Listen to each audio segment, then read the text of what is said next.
Naisip mo ba kung bakit tayo nagdarasal sa Diyos? Ngunit tinawag natin siyang Ama. Sinasamba natin si Jesus at hinihimok din ang banal na Espiritu. Paano ito magiging tatlong magkakaibang pangalan ay kumakatawan sa isang solong tunay na Diyos?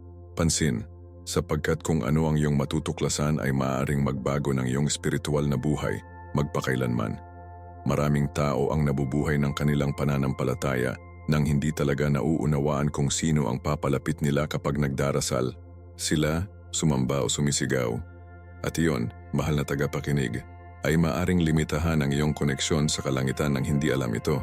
Ang ibubunyag natin sa video na ito ay hindi isa pang teorya o isang relihiyosong opinyon. Ito ay isang banal na misteryo na ipinahayag ng Biblia mula pa noong simula ng panahon, ang Trinidad. Oo, ang konsepto na tila komplikado at kung minsan ay nakakalito, ngayon ay may paliwanag ng malinaw, malakas at ganap na nagbabago. Karamihan sa mga tao ay narinig ang tungkol sa Ama, ang Anak at Banal na Espiritu, ngunit kakaunti ang nauunawaan kung paano ang tatlong ito ay maaaring maging isa, kumikilos ng magkasama, sa perpektong pagkakaisa, sa bawat detalye ng iyong pag-iral. At mag-ingat ka dahil kung hindi mo ito naiintindihan, maaari kang mawawala upang mabuhay ang kapunuan ng pananampalataya na idinisenyo ng Diyos para sa iyo. Maraming mga mananampalataya ang hindi pa rin nakakaranas ng kapangyarihan ng banal na Espiritu. Ang iba ay nagdarasal ng hindi alam kung paano nauugnay ang Ama sa kanila at ang ilan ay nagmamahal kay Jesus ngunit nakikita siya bilang isang malayong pagkatao. Paano kung ang lahat ng nangyayari para sa hindi pag-unawa sa Trinity bilang isang buhay na karanasan at hindi lamang bilang isang doktrina? Ngayon ay mauunawaan mo kung ano ang ipinaliwanag sa iyo. Makikita mo kung paano mula sa Genesis hanggang sa Apocalypse ang Trinidad ay naroroon sa bawat pangako, bawat himala at bawat pagpapakita ng pag-ibig ng Diyos. Ang video na ito ay hindi para sa mausisa. Ito ay para sa mga talagang nauuhaw, para sa mga nakakaramdam na ang isang bagay sa kanilang espiritual na buhay ay nawawala. Para sa mga nakakaalam na may higit pa, ngunit hindi pa pinamamahala ang hawakan ito. Sapagkat kapag naiintindihan mo kung paano kumikilos ang bawat tao ng Trinidad, ang Ama na nagbigay sa iyo ng pagkakakilanlan, ang Anak na nagligtas sa iyo ng kanyang dugo, at ang Espiritu na nabubuhay sa iyo, ang iyong paraan ng pagdarasal, ng pagbabasa ng Biblia, ng paglalakad sa pananampalataya ay hindi na magiging pareho muli. Maghanda dahil ang paghahayag na ito ay hindi lamang magtuturo sa iyo ng isang bagong bagay.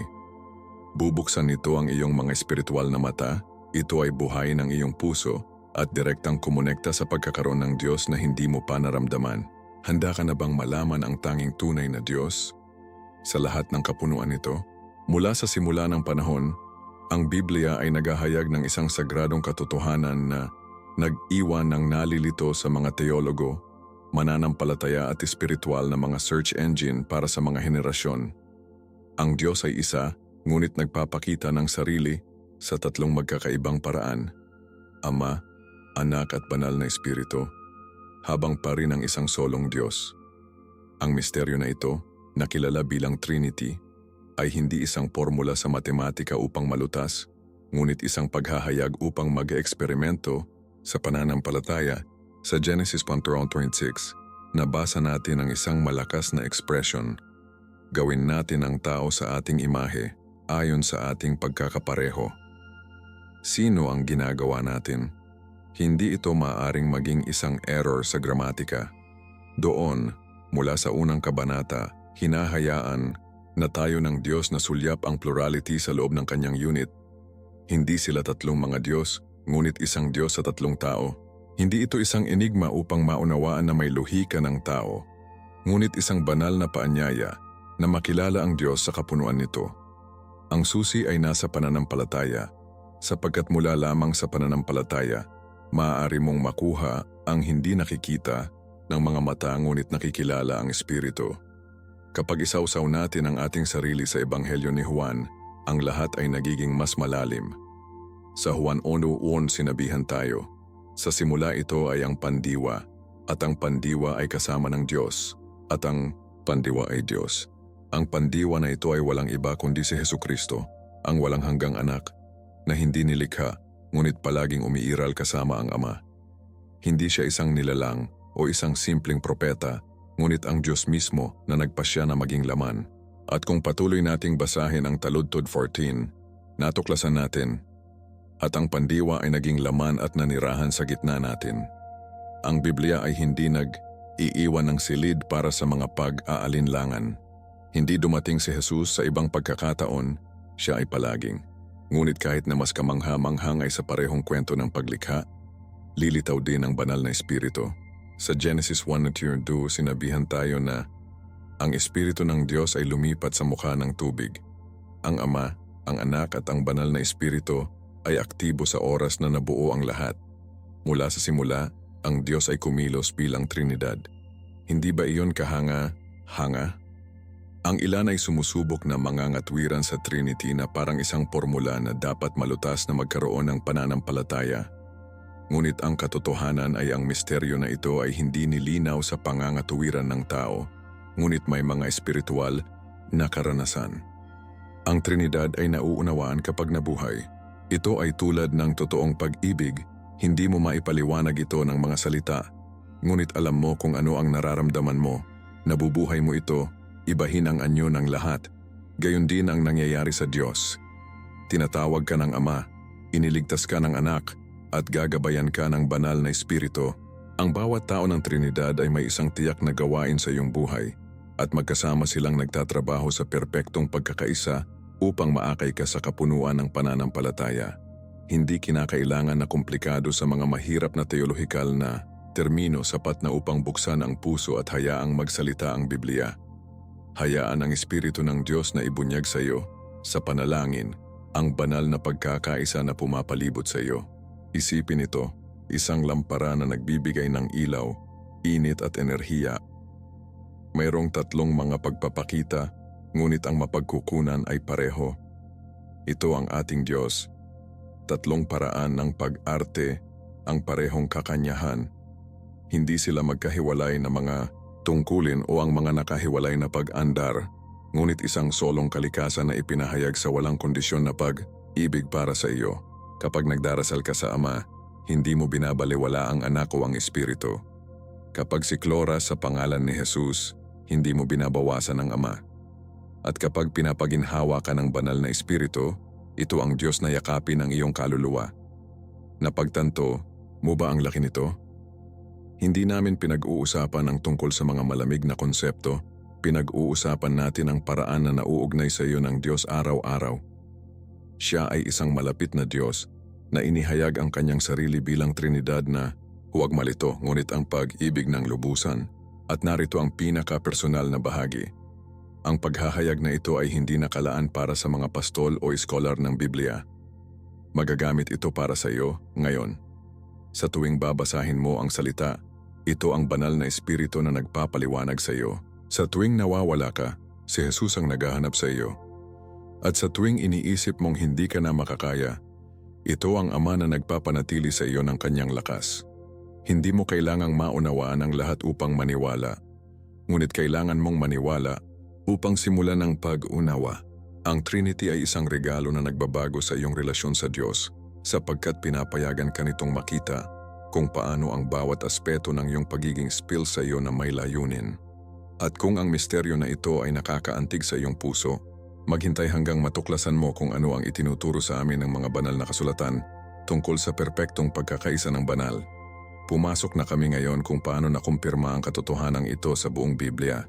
Kapag pinag-uusapan ang Trinidad, marami ang naniniwala na ito ay isang ideya na ipinakilala sa ibang pagkakataon ng tradisyon ng Kristiyano.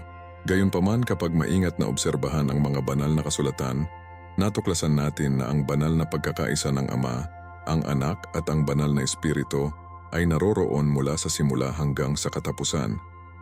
Isa sa mga pangunahing taludtod upang maunawaan ang unit na ito ay matatagpuan sa Deuteronomio 6:4. Makinig Israel, ang Panginoong Diyos ang Panginoon ay. Ang pahayag na ito ay hindi lamang nagpapatunay na ang Diyos ay natatangi, ngunit naglalaman ito ng isang lalim na may mga mata ng pananampalataya ay ipinahayag bilang batayan para sa pag-unawa kung paano ang Diyos lamang ang maaaring magpakita ng sarili sa tatlong tao habang naging isa pa. Ang pandiwa na isa dito ay nagmula sa Echad, sa Hebreo, na nagpapahiwatig ng isang composite, hindi ganap na unit, na perpektong nagkakasundo sa doktrinang Trinitarian. Ito ay hindi isang pagkakasalungatan, ngunit tungkol sa isang espiritual na yaman na ang pananampalataya lamang ang maaaring yakapin. Si Hesukristo mismo ang nagbigay sa atin ng isang malakas na susi sa pag-unawa sa banal na unit na ito. Sa Mateo 28:19, bago umakyat sa langit, nagbibigay siya ng isang malinaw na tagubilin sa kanyang mga alagad. Sa makatuwid, at gumawa ng mga alagad sa lahat ng mga bansa, bininyagan sila sa pangalan ng Ama at ang Anak at ng Banal na Espiritu, ang kamangha. Manghang bagay ay ginagamit ni Jesus ang salitang pangalan sa isahan, hindi mga pangalan sa pangmaramihang. Napagtanto mo ba? Hindi nito sinasabi sa mga pangalan ng, ngunit sa pangalan ng. Iyon ay malinaw na nagpapahiwatig na mayroong isang solong pagkakakilanlan ng banal, bagaman ipinapakita nito ang sarili sa tatlong tao. Ito ay hindi nagkataon o error sa gramatika. Ito ay isang sinasadyang paghahayag. Ipinakita sa atin ni Jesus na sa pamamagitan ng pagtawag sa pangalan ng Ama, ang Anak at ang Banal na Espiritu, kinikilala natin ang pagkakaisa ng isang solong Diyos na nauugnay sa atin sa maraming paraan. Lahat ay pantay na banal. Lahat ay pantay na banal. Ngunit hindi ito titigil doon. Sa 2 Corinto 13:14, isinara ni Apostol Pablo ang isa sa kanyang mga liham na may malalim na pagpapala ng Trinitarian na madalas hindi natin napapansin. Sinabi niya, ang biyaya ng Panginoong Hesukristo, ang pag-ibig ng Diyos, at ang pakikipag-isa ng Banal na Espiritu ay kasama kayong lahat. Napansin mo ba ito? Si Paul ay hindi improvising. Kinikilala niya na ang bawat tao sa Trinity ay may aktibong papel sa ating buhay. Binibigyan tayo ni Jesus ng biyaya. Ang pintuan na iyon ay bukas sa kapatawaran at kaligtasan. Ang Diyos na Ama ay ang mapagkukunan ng walang kondisyon na pag-ibig na nagpatibay sa atin bilang mga anak. At ang Banal na Espiritu ay ang nagbibigay sa atin ng pakikipag-isa, pagpapalagayang loob sa banal. Ang pagpapala na ito, bagaman maikli, ay naglalaman ng isang kumpletong mapa kung paano ang Diyos, sa kanyang pagkakaisa, ay kumikilos sa ating pagtubos. Ito ay hindi lamang isang pangwakas na pagbati. Ito ay isang teolohikal na pahayag na may napakalawak na espiritual na pasanin. Ang banal na pagkakaisa ay hindi isang malayong teorya o isang malamig na doktrina. Ito ang batayan ng ating kaugnayan sa Diyos.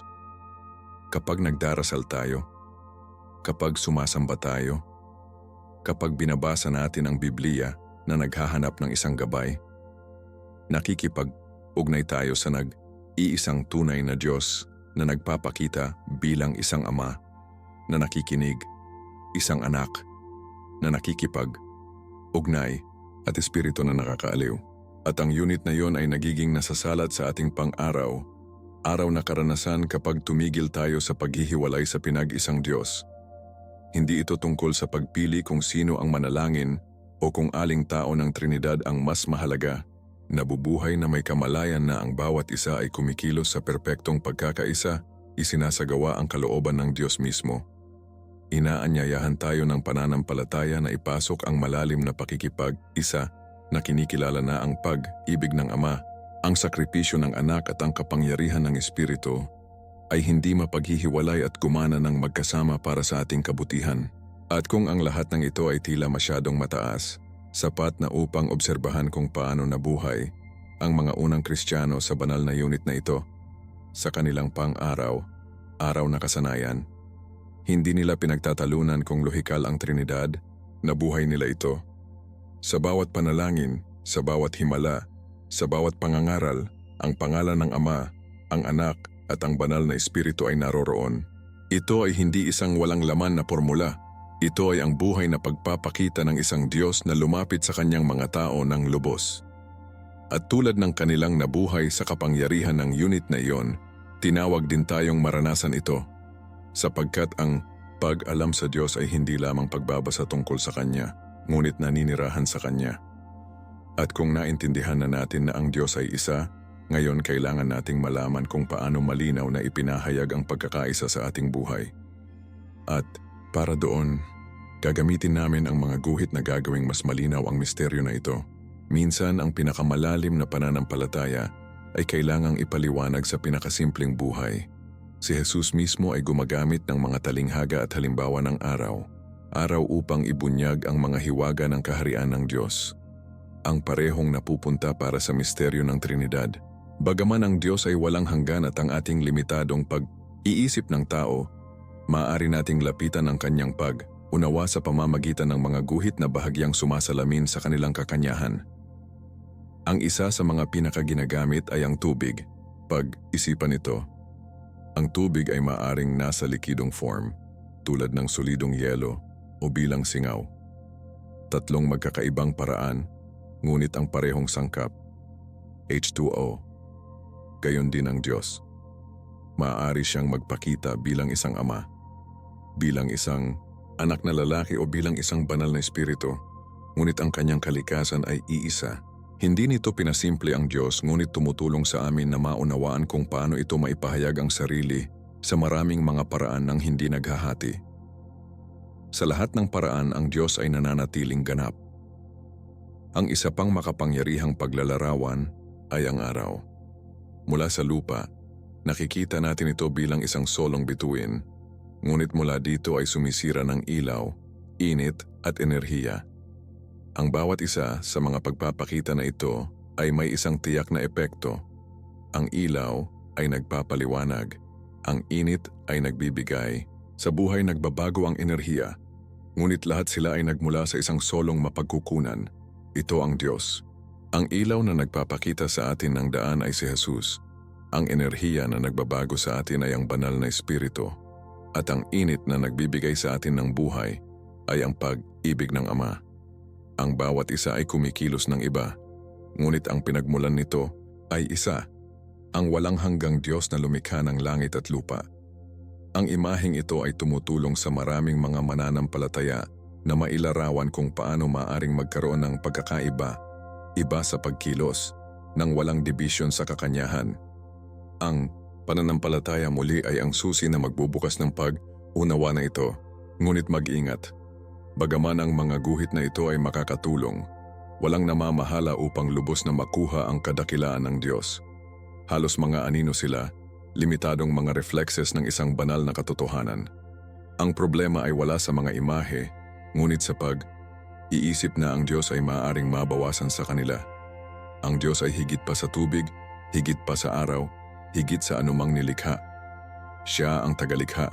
Gayunpaman kapag ginagamit natin ang mga paghahambing na ito ng may paggalang at pananampalataya, hindi upang limitahan ang Diyos ngunit upang lapitan siya, maaari silang maging malakas na tool upang maunawaan ang kanyang pag-ibig sa Triune.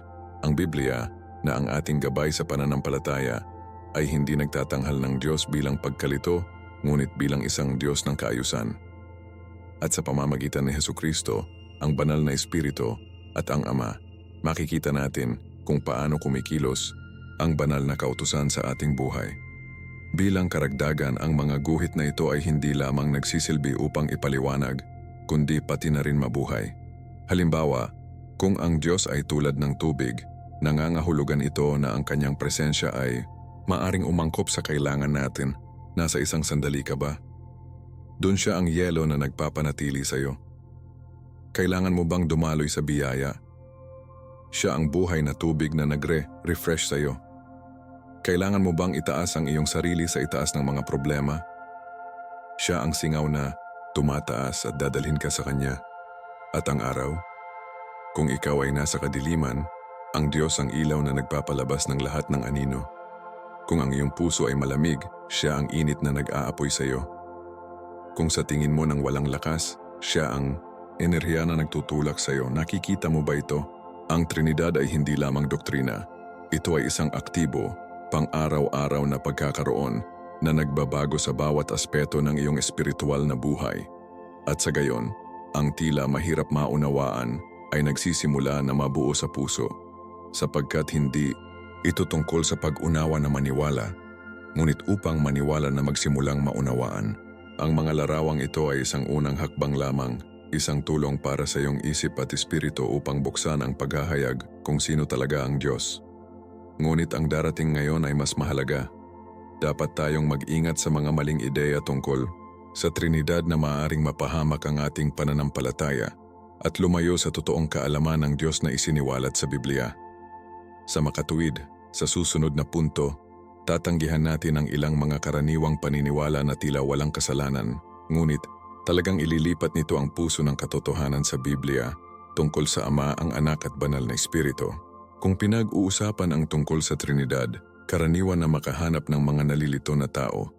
At kahit na ang ilang mga taimtim na mananampalataya na hindi sinasadya, ulitin ang mga pagkakamali na walang suporta sa Biblia. Ang isa sa mga pinakinggan sa mga argumento ay, ang salitang Trinidad ay hindi lilitaw sa mga banal na kasulatan. At totoo yon.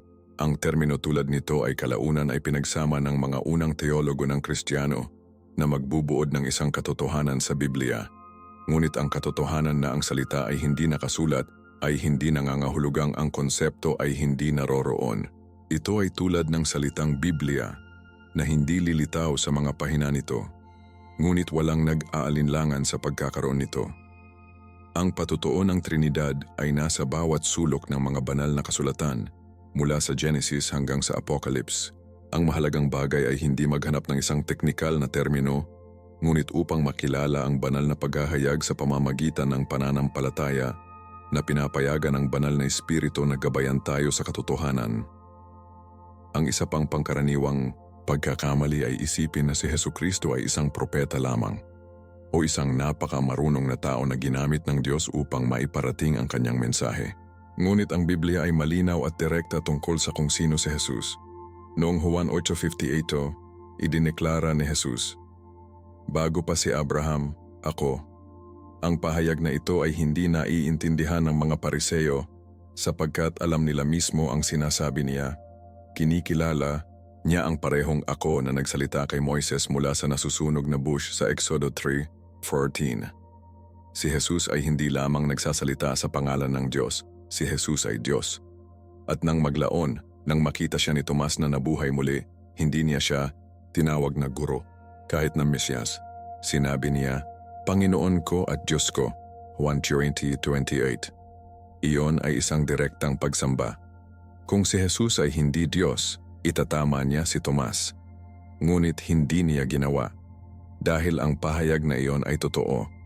Hindi lamang sinabi sa atin ni Jesus ang tungkol sa Diyos, siya ang salitang ginawang laman. Hindi rin tayo mahuhulog sa maling ideya na ang banal na espiritu ay simpleng lakas o walang anak na enerhiya. Ang ilan ay nakikita ito bilang isang uri ng kapangyarihan na ginagamit ng Diyos, ngunit ipinakita sa atin ng Biblia ang banal na espiritu bilang isang banal na tao na may isip, emosyon at kalooban. Sa Juan 4:26, sinabi ni Jesus na magtuturo at alalahanin ng espiritu ang lahat ng sinabi niya. Ang isang taong may talino lamang ang maaaring magturo. Sa Efeso 4:30, binabalaan tayo ni Pablo na hindi tayo nalulungkot sa banal na espiritu, na imposible kung ito ay isang enerhiya lamang. At sa Roma 8:26, sinabihan tayo na ang espiritu ay nakikialam sa amin na may hindi masabi na daing. Iyon ay nagpapahiwatig ng pangangalaga, hangarin at pag-ibig. Ang espiritu ay hindi isang bagay, as dumadating sa mga tao. At ang taong iyon ay Diyos bilang tunay at kasalukuyan bilang Ama at Anak. Ang mga pagkakamaling ito, bagaman karaniwan, ay maaaring ilihis ang pananampalataya ng maraming tao at mapahina ang kanilang kaugnayan sa Diyos. Sa makatuwid, mahalaga na laging bumalik sa salita. Hayaan itong maging Biblia na nagsasalita, hindi mga opinyon ng tao. Kung naniniwala tayo na si Jesus ay isang mabuting tao lamang, tinanggihan namin ang kanyang pag-save ng kapangyarihan. Kung sa palagay natin na ang banal na espiritu ay isang puwersa lamang, nawalan tayo ng kaginhawaan at ang gabay na inaalok niya sa atin. At kung tatanggihan natin ang Trinidad para sa hindi pag-unawa nito, inalis natin ang ating sarili ng kapunuan ng isang relasyon sa Diyos na ipinahayag sa tatlong paraan upang yakapin tayo ng lubusan. Ang pananampalataya ay hindi hinihiling na maunawaan natin ang lahat, ngunit tinatanggap natin ito ng may pagpapakumbaba Ang parehong Diyos na lumikha sa atin ay may pananagutan din sa pagbubunyag sa mga form na matatanggap ng ating puso. Iyon ang dahilan kung bakit napakahalaga na iwasto ang mga maling konsepto na may pag-ibig ngunit matatag din. Hindi ito tungkol sa pagiging tama, ngunit upang dalhin ang iba sa katotohanan na nagbabago. Isang katotohanan na hindi malamig o malayo, ngunit buhay, malapit at malakas. Sapagkat kapag naiintindihan natin kung sino ang Ama, ang Anak at Banal na Espiritu ay talagang ang ating pananampalataya ay naging matatag, ang ating mga dalangin ay napuno ng kapangyarihan, at ang ating espiritual na buhay ay nagsisimulang mamukadkad. At ngayon na itinanggi natin ang ilan sa mga pinaka-karaniwang pagkakamali, oras na upang palalimin kung paano kumikilos ang bawat tao ng Trinidad sa ating buhay at kung paano natin mararanasan ang kanilang kapangyarihan ng malinaw, practical at pang-araw-araw. Ang isa sa mga pinaka-nakakagulat na paraan ng pag-unawa sa misteryo ng Trinidad ay ang obserbahan kung paano kumikilos ang bawat banal na tao sa perpektong pagkakaisa sa loob ng plano ng kaligtasan. Ang bawat isa, ang Ama, ang Anak at ang Banal na Espiritu ay may isang tiyak na pag-andar, ngunit ang lahat ay nagpapatakbo ng parehong layunin. Ang iyong pagtubos at pagbabagong anyo. Ang Ama ayon sa Efeso 1:14 ay ang gumawa ng plano mula pa bago ang pundasyon ng mundo. Pinili niya kami, paunang natukoy sa amin at tinawag kami ng walang hanggang pag-ibig. Hindi ka isang aksidente. Inisip ka ng Diyos na Ama mula sa kawalang hanggan. Siya ang mapagkukunan ng lahat ng umiiral, ang lumikha ng langit, ng lupa at ng iyong sariling kaluluwa. Siya ang nagpadala ng kanyang anak upang iligtas ka. At hindi niya ginawa sa pamamagitan ng obligasyon, ngunit para sa pag-ibig. Isang pag-ibig na hindi ka maaring manalo o mawala sapagkat hindi ito nakasalalay sa iyong sarili, ngunit sa likas na katangian nito. Ang Ama ay ang may hawak ng iyong buhay, kahit na hindi mo alam kung paano magpatuloy. Pagkatapos ay mayroong anak, Hesukristo, ang salita ay gumawa ng laman, ang tagapagligtas na dumating upang isagawa ang plano ng Ama. Hindi siya nagmula sa kanyang sariling pagkakakonekta mula sa Ama, ngunit bilang bahagi ng banal na plano na kapwa ibinahagi sa perpektong pagkakaisa. Sa Juan 3:16, ang kanyang misyon ay buod. Sapagkat sa paraang minamahal ng Diyos ang mundo na nagbigay ng kanyang nag-iisang anak na lalaki. Hindi lamang tayo itinuro ni Jesus na maging mabuti. Dumating siya upang maganap ang iyong lugar. Nabuhay siya sa buhay na hindi mo mabubuhay. At ang kamatayan na nararapat mong mamatay ay namatay. Ang kanyang bubo na dugo ay hindi sinasagisag, siya ay literal. At may kapangyarihan siyang linisin ka mula sa lahat ng kasalanan. Tumayo siya upang bigyan ka ng bagong buhay. At ngayon ay nabubuhay upang mamagitan para sa iyo. Hindi ka nag-iisa. Mayroon kang isang nakatatandang kapatid, isang abogado, isang hari na hindi nahihiya na tawagan kang kaibigan. Si Jesus ang tulay, kalsada, pintuan. Kung wala siya, walang pag-access sa Ama. At pagkatapos ay mayroong banal na Espiritu ang pangatlong tao ng Trinidad. Madalas na hindi maunawaan o hindi pinansin, ngunit talagang mahalaga. Siya ang nag-a-apply ng anak sa iyong buhay. Ayon sa Juan 16:8, ang Espiritu ay nakakumbinsi sa mundo ng kasalanan, katarungan at paghatol. Siya ang nagbubukas ng iyong mga espiritual na mata na humipo sa iyong puso sa gitna ng isang pangangaral na nagpapasigaw sa iyo sa panalangin. Sa Galatia 5:16, hinihikayat kaming maglakad sa Espiritu upang hindi masiyahan ang kagustuhan ng laman. Dahil sapagkat ang Espiritu ay ang gumagabay sa atin, nagpapalakas at nagbabago sa atin. Hindi ito limitado sa pagbibigay sa iyo ng espiritual na kapangyarihan. Nais niyang hubugin ang iyong pagkatao, pakabanalin ang iyong buhay, humantong sa iyo sa isang malalim na pakikipag-ugnay sa Diyos. Ang banal na Espiritu ay ang iyong tapat na kasosyo, ang iyong tahimik na gabay, ang iyong lakas sa gitna ng kaguluhan. At ang pinakamahusay, mabuhay sa loob mo. Kapag nauunawaan ng isang tao kung paano kumikilos ang bawat tao ng Trinidad, ang ugnayan sa Diyos ay nagiging mas mayaman, matalik at nagbabago. Hindi mo na nakikita ang Diyos bilang isang malayong hukom, ngunit bilang isang mapagmahal na Ama. Hindi mo na nakikita si Jesus bilang isang makasaysayang karakter. ngunit bilang iyong buhay na manunubos. At hindi mo na nakikita ang espiritu bilang isang kakaibang enerhiya, ngunit bilang isang kaibigan na nakikipaglaban sa iyo sa bawat hakbang. Ang pananampalataya ay hindi na teorya at nagiging karanasan sa pamumuhay. Ang Biblia ay tumigil na maging isang lumang libro at nagiging pang-araw-araw na tinapay. Sapagkat kapag tinawag ka ng Ama, iniligtas ka ng anak at ang espiritu ay nagbabago sa iyo. Walang pagtalikod. Ang iyong buhay ay tumatagal ng isang bagong kurso, isang puno ng layunin, kapangyarihan at kapayapaan. At kung hanggang ngayon, nakita mo na ang Trinidad bilang isang bagay na malayo o mahirap maunawaan, ito ang oras upang baguhin ang pananaw na iyon. Sapagkat ang parehong Diyos na naghahayag ng kanyang sarili bilang Ama, Anak at Espiritu ay wala sa isang malayong trono, ngunit ang pamumuhay kasama mo kumikilos sa pabor sa iyo at nagtatrabaho sa loob. Hindi ba kahanga? Hanga iyon? Ngunit maghintay dahil marami pa. Sa susunod na punto ay galugarin natin kung paano ang banal na Trinidad na ito ay hindi lamang gumagana sa langit, ngunit nais na maging isang aktibo at palagiang bahagi ng iyong pang-araw-araw na buhay.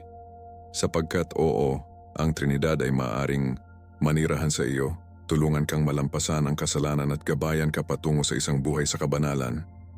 At iyon ay isang katotohanan na maaaring baguhin ang lahat. Ang pakikipag-usap tungkol sa Trinity ay hindi lamang pagtalakay sa teolohiya. Nauunawaan kung paano aktibong nagpapakita ang Diyos sa iyong pang-araw-araw na buhay. Ang espiritual na katotohanan na ito ay hindi isang bagay na mananatili sa mga libro, ngunit nabuhay mula sa sandaling buksan mo ang iyong mga mata tuwing umaga. Binibigyan ka ng Ama ng pagkakakilanlan. Wala ka, ikaw ay anak ng Diyos. Sa Hard Juan 3, Paunger, ito ay nakasulat. Tingnan kung ano ang ibinigay sa atin ng Ama upang tinawag tayong mga anak ng Diyos. Iyon ay hindi isang simbolikong label. Ito ay isang espiritual na katotohanan. Kapag nauunawaan mo na ang tagalikha ng universo ay tumawag sa iyo na kanyang anak, nagbabago ang lahat. Hindi ka na lumalakad ng may takot.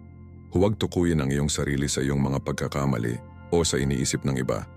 Ang iyong pagkakakilanlan ay nagmula sa langit. Hindi ka lamang nilikha ng Ama, kinikilala ka, pinagtibay at mahal ka ng isang pag-ibig na walang mga kondisyon. At iyon ang hawak ng iyong kaluluwa kapag nabigo ang lahat. Si Hesukristo, ang anak, ay hindi lamang tagapagligtas ng nakaraan. Siya ang patuloy na landas sa Ama sa iyong kasalukuyan. Sa Juan 4:6, idineklara ni Jesus, "Ako ang daan, katotohanan, at buhay. Walang lumapit sa Ama ngunit para sa akin." Hindi ito tungkol sa relihiyon, ito ay tungkol sa relasyon. Nais mo bang makilala ang Diyos? Kailangan mong dumaan kay Jesus. Walang mga shortcut. Siya ang tagapamagitan, ang tulay, ang pintuan na nag-uugnay sa iyo sa kalangitan. Ngunit hindi lang iyon. Sinamahan ka rin ni Jesus sa pang-araw-araw na pakikibaka, naiintindihan ka niya dahil nabuhay siya sa kanyang sariling laman ng parehong mga tukso, ang parehong sakit, ang parehong luha. At higit sa lahat, mamagitan para sa iyo sa lahat ng oras. Kapag nabigo ka, hindi ka niya hinatulan, itinaas ka niya. Kapag nagdarasal ka sa kanyang pangalan, gumagalaw ang langit. Si Jesus ay ang tapat na kaibigan na hindi kailanman nabigo, at ang kanyang presensya ay nagbabago kahit na ang mga pinaka-karaniwang sandali ng buhay at ang banal na espiritu o kung ano ang isang kinakailangang kumpanya sa mga oras na ito. Siya ang isa na nagpapaalala sa iyo ng mga pangako kapag ang pananampalataya ay humihiwalay, na nagtutuwid sa iyo ng lambing kapag malapit ka ng lumihis, na pumupuno sa iyong silid ng kapayapaan kapag ang lahat sa labas ay kaguluhan. Sa Galatia 5:16 sinabi ni Pablo, "Maglakad sa espiritu at huwag masiyahan ang kagustuhan ng laman." Hindi lamang ito payo, ito ay isang banal na diskarte. Ang paglalakad kasama ang espiritu ay hindi mystikal na nakalaan para sa mga pinuno o pastol. Ito ay nabubuhay na ginagabayan ng Diyos sa bawat desisyon. Kung ano ang sasabihin, kung paano magreaksyon kapag may nasasaktan ka. Pinapalakas ka niya kapag naramdaman mo na hindi ka maaaring higit pa. Ibubunyag ang katotohanan kapag nalilito ka at binibigyan ka ng kapangyarihan upang mabuhay sa kabanalan sa gitna ng isang mundo na normalize ang kasalanan. Siya ang tapat na kasama na nakatira sa iyo at hindi ka iniwan. Ang Trinidad ay hindi isang komplikado at hindi nasasalat na ideya. Siya ay isang buhay na Diyos na naglalakad sa iyo, na nakatira sa iyo, na nagtatrabaho para sa iyo. Napatigil ka ba sa pag-iisip na ang bawat kilos ng pag-ibig na natanggap mo, bawat salita ng kaginhawaan, bawat puwersa na lumitaw kapag pinlano mong sumuko ay nagmula sa Diyos na triyuno na iyon? Kapag nagdarasal ka at nakakaramdam ng kapayapaan, ito ang banal na espiritu. Kapag nabasa mo ang Biblia at isang salita na tumalon sa iyong puso, ito ay si Jesus na nagsasalita. Kapag ikaw ay tahimik at naramdaman mong may isang taong nagpapanatili sa iyo mula sa loob, ito ang yakap ng Ama. Kaya totoo, pareho. Ang Trinidad ay hindi malayo, nakatira sa loob mo. Kung pinahihintulutan mo ito, hindi ka naglalakad, mag-isa, hindi ka nag-iisa. Ang pananampalataya na si Profesa ay may suporta sa langit, at ang suporta na iyon ay may pangalan, Ama, Anak at Banal na Espiritu. At ngayon alam mo kung paano kumikilos ang Trinity sa iyong pang-araw-araw na buhay, ang pinakamahalagang tawag. Dahil hindi ito sapat upang maunawaan kahit na pakiramdam. Kailangan mong mabuhay ang katotohanan na ito, hindi bilang isang konsepto, ngunit bilang isang palaging karanasan. Handa ka na bang payagan ng Diyos na triyuno na baguhin ang bawat aspeto ng iyong pag-iral? Sa susunod na punto, gagawa kami ng isang direktang, taos puso at malalim na paanyaya, hindi sa isang dogma, ngunit sa isang buhay na relasyon sa Diyos na nagmamahal sa iyo, na nagligtas sa iyo at nais nag-aabayan ka ng personal araw ng iyong buhay. Hindi ito teolohiya. Ito ay karanasan.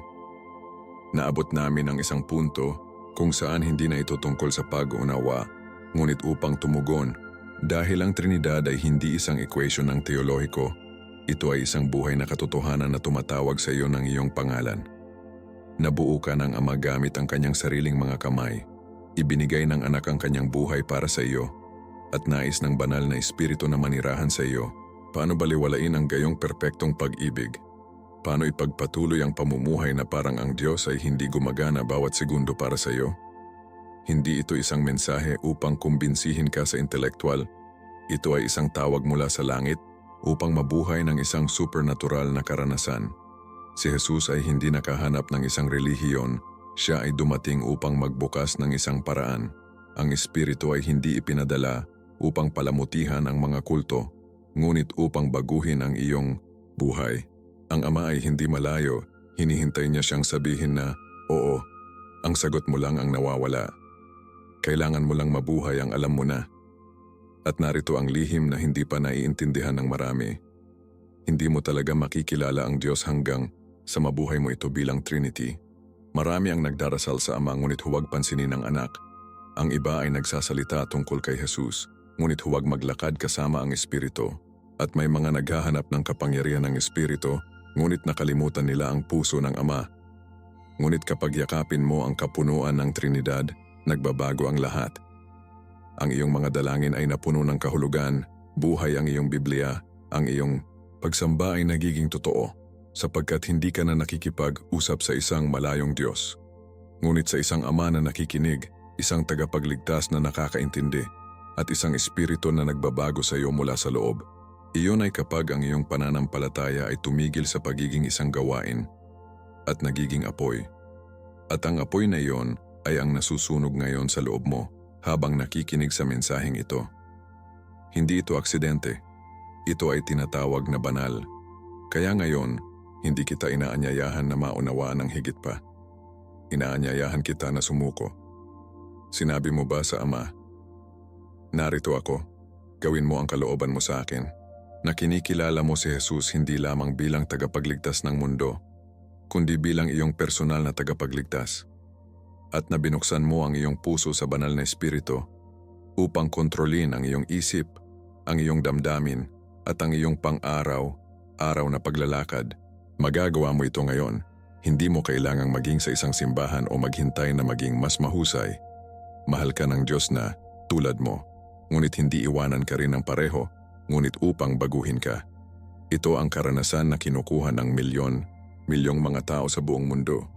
At maaari kang maging bahagi nito. Hindi dahil sa karapat, dapat mo ito, ngunit dahil napagpasyahan na niya. Dahil bago mo naisip ang tungkol sa kanya, naisip na niya na kayo. At huwag kang matakot, hindi ka nag-iisa. Ang bawat hakbang ng pananampalataya na ibinibigay mo, binibigyan mo ito ng kasamang. Sinusuportahan ka ng Ama, tinakpan ka ng anak ng kanyang dugo, at pinalakas ka ng Espiritu. Ito ang oras upang mabuhay ang katotohanan, hindi lamang upang pag-usapan ito. Ito ang oras upang maglakad sa lakas ng Trinidad, hindi bilang isang manonood, ngunit bilang isang minamahal na anak na nailigtas ni Jesus at puno ng Espiritu. Hindi ito isang paanyaya sa isang madaling landas, ngunit sa isang tunay na kalsada. Isa na nagbabago sa iyong kaluluwa, binago ang iyong isip at pinupuno ang iyong buhay ng walang hanggang layunin. Tatanggapin mo ba ito? Huwag ipagpaliban ng walang hanggan para sa pasahero. Ngayon ang araw ng pagsasabi ng oo sa Diyos na nagpahayag ng kanyang sarili bilang isa, Ama, Anak at Banal na Espiritu. At kung ang isang bagay sa loob mo ay nasusunog habang nakikinig dito, huwag itong patayin. Ang apoy na iyon ay hindi emosyon, ito ay ang Banal na Espiritu na hawakan ang iyong kaluluwa. Respondele. Hanapin ito, kausapin mo siya. Basahin ang Biblia na may bagong pananaw, manalangin kung sino ang nakikipag-usap sa isang tunay na Diyos. At siya ay nabubuhay araw-araw na may katiyakan na hindi ka nag-iisa dahil ang Diyos na Triyun ay nagpasya na manirahan sa iyo. Iyon ang karanasan na nagbabago sa lahat. Iyon ang paghahayag na nagbabago. Iyon ang buhay na tinawag mong mabuhay. Ngayon alam mo na ano ang gagawin mo. Ngayon na makarating kami sa pagtatapos ng mensaheng ito, nais kong tanungin ka ng isang direktang tanong.